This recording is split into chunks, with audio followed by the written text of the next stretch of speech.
Hey everyone, welcome to the Different Fins channel. This should be a fun video.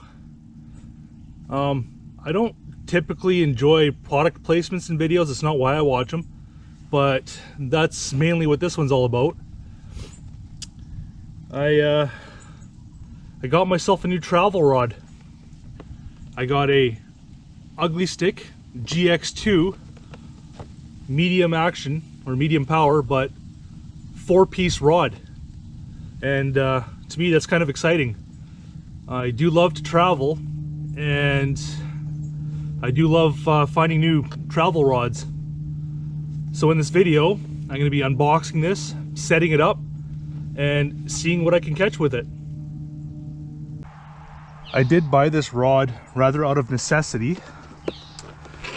This spring my other medium heavy travel rod that I use snapped on me. I had a 4-piece St. Croix medium heavy Triumph travel rod, but I put a good bend on it and the rod blew up in my hand. Call me old-fashioned, but I think a fishing rod should be able to take a bend.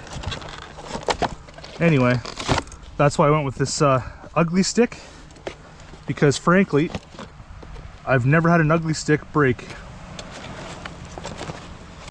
Comes with a nice little travel case. After I discard the box, this is what the rod will go in. So I'll keep this, put this aside. Right, time to get this rod out. Of course the cardboard is caught on an eye, but if that's the worst thing that happens to me today, that's fine. There it is. Like, look how short that is. Medium power and compact. Doesn't have any line on it, so I'm gonna throw some 12-pound mono on it. Little heavier line, but I'm fishing a large river in the prairies and you never know what'll bite. So I'm just gonna open this up, get it together, and spool the line. Wow, was not expecting that. It's actually a very smooth reel. A lot of times when you get these combo rods, the reels are really sloppy and cheap. So far it seems decent. We'll see what happens when we get it out there and get a fish on it. Most people use an arbor knot to get the line onto the spool, the initial tie. All I do is tie a uni knot, just a slip knot like that, pull it tight to the spool, and it'll get covered. Okay, time to build the rod. When I was reading reviews, one thing I saw was negative comments, not very many, but a couple, about the ferrules, connecting them, and how they would lose a fish or break the line and the top part would fall off and they'd lose it. Okay, that's just the first piece, but that feels really solid. Put it on, give it a little twist. I don't think that's going anywhere.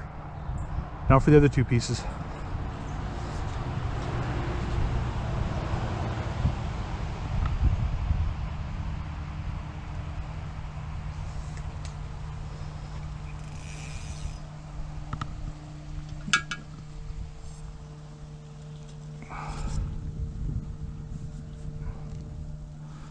If you put it on there and give it a little twist,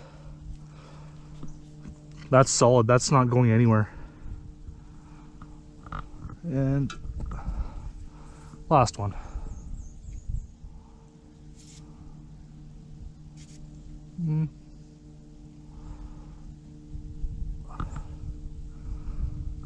It's on there. It's, oh, that's solid. you'd have to do something fairly crazy to get those ferrules to come undone. So I think I have a solid rod.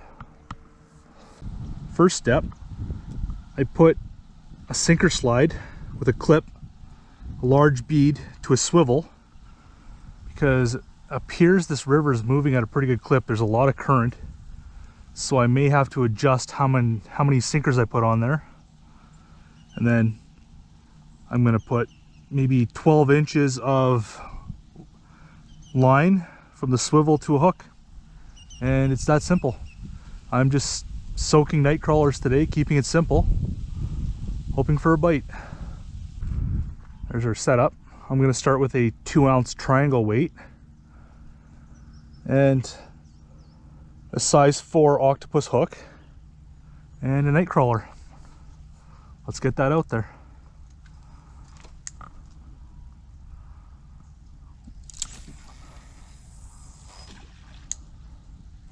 Oh yeah, lots of current.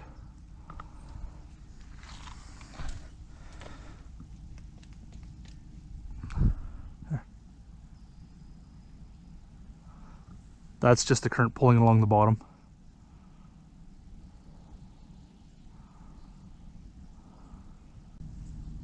I'm currently up in the Paw, Manitoba.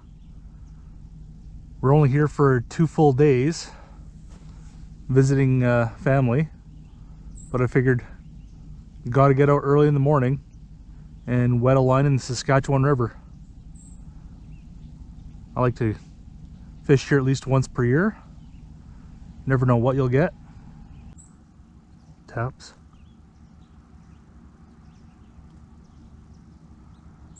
Still there? Yeah.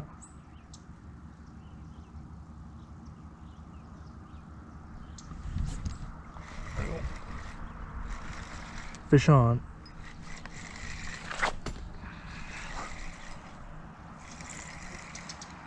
What do we have? First fish on the new rod is a red horse. Look at that tail.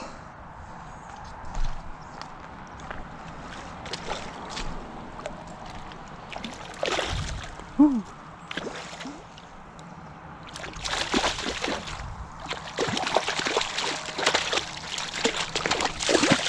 Psycho. Settle down, settle down, settle down.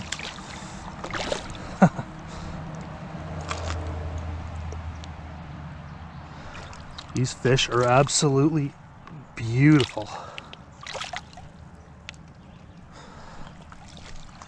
Okay, I'm just gonna get them unhooked.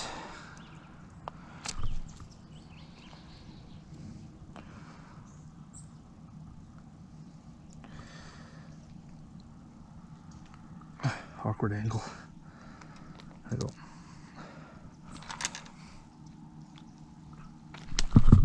Check them out. Okay.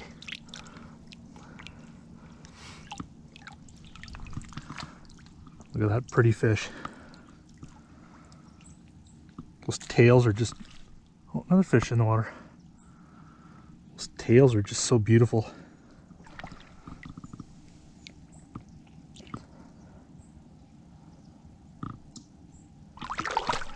All right, we're on the board. This rod was very sensitive. I felt everything, all the little taps. These red horse are notorious for light taps, very light hits. So I'm actually impressed with the sensitivity on this rod.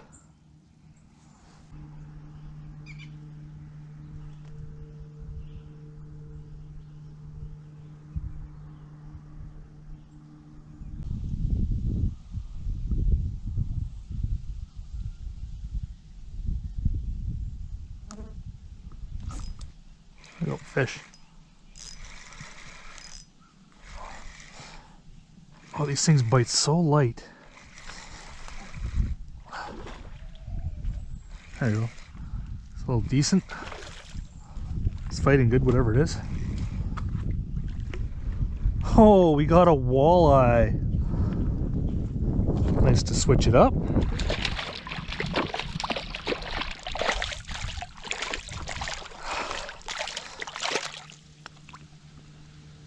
hook came out nice and easy. Look how pale these fish are. Stained water. Just gonna release them over here.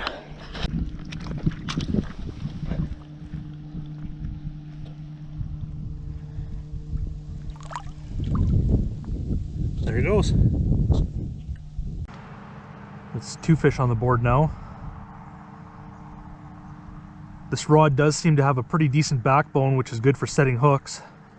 One of the problems I have with travel rods is they seem to be very flimsy. Very fast action, light power. So it's good to know that you can still get travel rods for larger fish.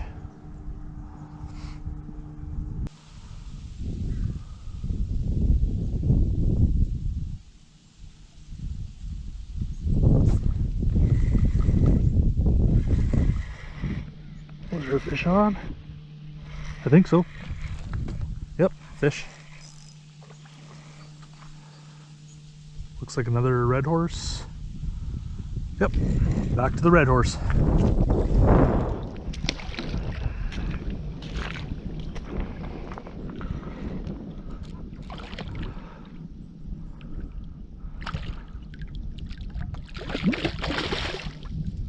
Just gonna let him use up some of his energy.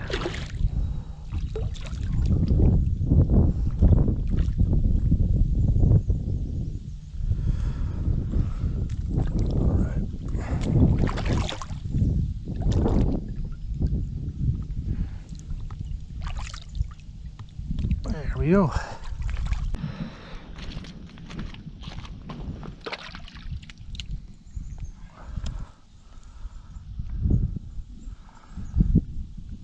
Another beautiful red horse.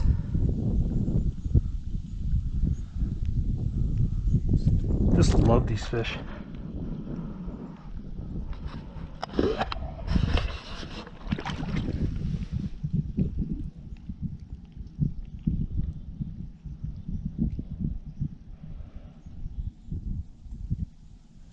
There it goes.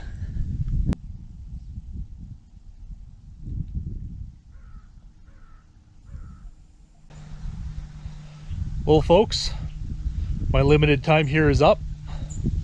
I got to test out the new rod, caught a few fish, average size fish, you know, 2 to 3 pounds, but it was enough to let me know that this rod is sensitive enough to feel the lightest bites.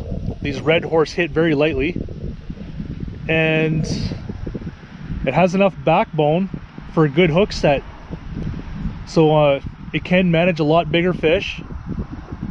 If you're looking for a 4-piece travel rod, well under $100, I recommend it. I didn't find anything that I could say negatively about it. Seemed to be all around decent rod. In the hand, it feels like a normal ugly Stik GX2. So yeah, I'm gonna keep fishing. Maybe I'll catch something else, but if not, tight lines, and we'll catch you next time.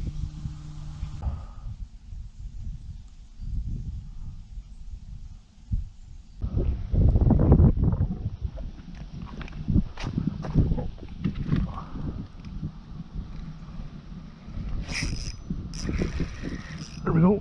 Fish. This feels decent.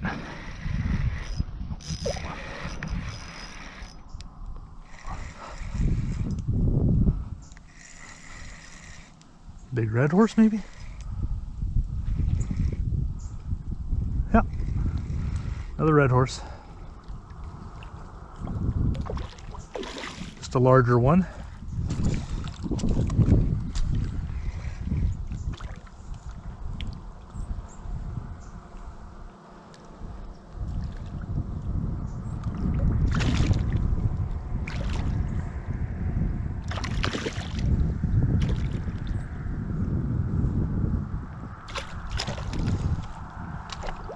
Hook's right in the corner of the mouth.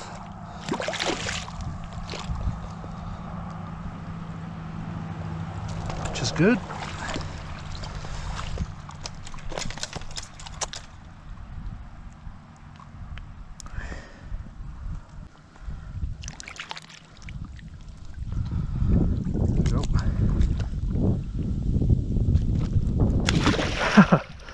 It's ready to go. Another red horse.